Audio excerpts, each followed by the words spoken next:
Brought to you by VGuard, co-powered by Sensodyne and Vimal, Polo Subha Kesari.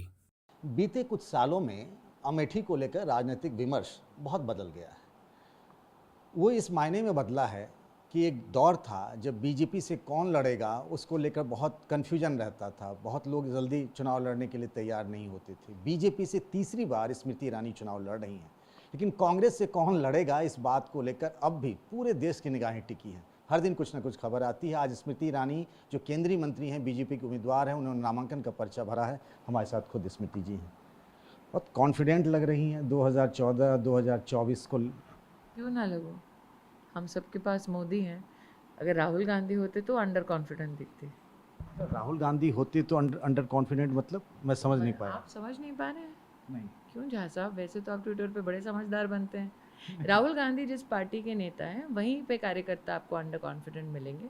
Modi ji के कार्यकर्ता को आप confidence की दृष्टि से ही देख पाएंगे। ये जो अटर कन्फ्यूजन चल रहा है, केंद्रीय चुनाव समिति की बैठक होगी, वो मैंने उसका आप विषय मेरा नहीं, मैं एक जानना चाहता हूँ कि आपकी स्पीच मैंने काफ़ी देखा, इस बीच में वो जीजा साले तमाम चीज़ें कह रही थी। मैं एक चीज़ पूछना चाहता हूँ कि अगर ऑप्शन है राहुल गांधी और प्रियंका गांधी, आपको क्या लगता है कि स्मृति किसके साथ चुनावी मुकाबले में थोड़ा पीछ पे रहेंगी? देखिए, ऐसा है कि मैं ऐसी बचकानी सवाल का जवाब देना उचित नहीं समझती, क्योंकि कांग्रेस से प्रत्याशी कौन रहेगा ये कांग्रेस का विषय, मेरा विषय है नहीं। मेरा बस विषय ये है कि जो भी प्रत्याशी आए कांग्रेस का वो हारेगा।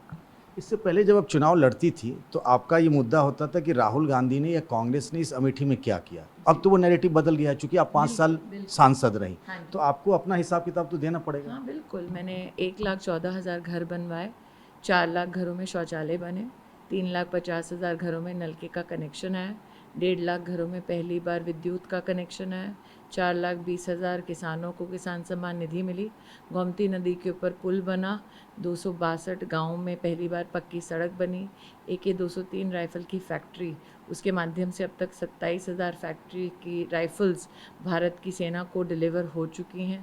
पहली बार मेडिकल कॉलेज बना है यहाँ पर, 200 बेड का अस्पताल बना है, जगदीशपुर में ट्रॉमा सेंटर बना है, हमारे यहाँ पर सलोन में पॉलिटेक्निक बना है, 370 kV का यहाँ पर एक विद्युत का नया वहाँ पर पावर भी सेंटर बना है, यहाँ पर CMO का दफ्तर भी बना है, यहाँ पर ब्लड बैंक भी बना है, यहाँ पर बोइंग की सेवा से हमने CT स्कैन भी लगाया, डायलिसिस सेंटर बना है। मैं अगर इसमें थोड़ा सा रोकूं कि जब इतनी चीज़ें हैं तो आप तो बहुत कीनली फॉलो करती हैं नेशनल पॉलिटिक्स को, फिर अचानक से ये बात कि मंगलसूत्र, फिर मैं तो अपने गोकसी, मंगलसूत्र की बात नहीं, बीजेपी की तरफ से चीज़ें कही जा रही, कांग्रेस के मैनिफेस्टो। देखिए, ऐसा है, कांग्रेस का मैनिफेस्टो जिसके आप बहुत बड़े समर्थक हैं, उसमें निश्चित रूप से जो बातें कही गई हैं, कई बातें ऐसी हैं जो अपने आप को आश्चर्यचकित करने वाली हैं।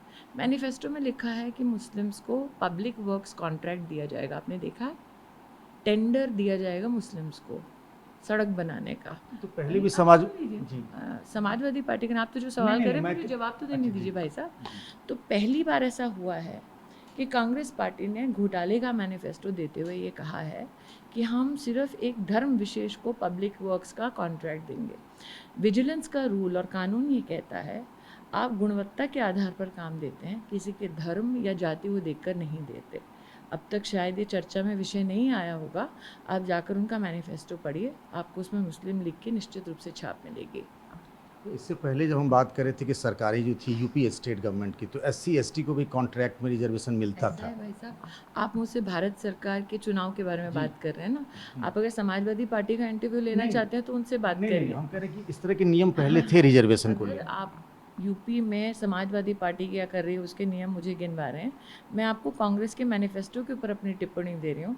जो कांग्रेस मेरे सामने प्रत्याशी लाने वाली है, सपा का कोई प्रत्याशी यहाँ नहीं आ रहा है।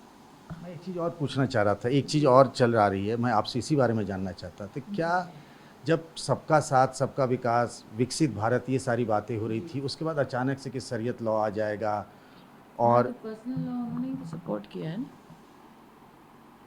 कांग्रेस पार्टी ने ही तो सपोर्ट किया है, कांग्रेस पार्टी ने तो ट्रिपल तलाक का समर्थन नहीं किया। तो ये सवाल आपको राहुल जी से पूछना चाहिए कि अगर आप मानते हैं कि कानून के अंतर्गत सभी महिलाओं का एक समान अधिकार हो सकता है, तो फिर क्यों आपने ट्रिपल तलाक के कानून का समर्थन नहीं किया? एक आखिरी सवाल ये है स्मृति जी कि PM फेस को लेकर आज बात चर्चा शुरू हुई है लेटेस्ट, कि उनके पास कोई PM फेस ही नहीं है। और हमारे पास मोदी जी हैं। आपको लगता है चुनाव में कई बार ऐसा भी होता है, बिना फेस की पूरी एक लहर होती है, ताकत होती है, चुनाव जीत जाते हैं? नहीं, मुझे ऐसा नहीं लगता। मोदी के सामने ऐसी कोई लहर नहीं है। और ये मुझे इसलिए भी लगता है क्योंकि अगर कांग्रेस पार्टी इतना कॉन्फिडेंट होती अपने नेतृत्व के बारे में तो राहुल गांधी को डिक्लेयर कर देती। उनको किसने रोका है? तो कांग्रेस पार्टी खुद जानती है कि राहुल गांधी को डिक्लेयर करना, जैसे ममता जी ने कहा, हार को निमंत्रण देना है। तो जिनकी अलायंस के नेता ही कह रहे हैं कि राहुल गांधी मतलब नाकाम पॉलिटिक्स का एक संकेत, तो आप हमारे ऊपर उंगली क्यों उठा रहे हैं? पहले आपको ममता जी से चर्चा करनी चाहिए।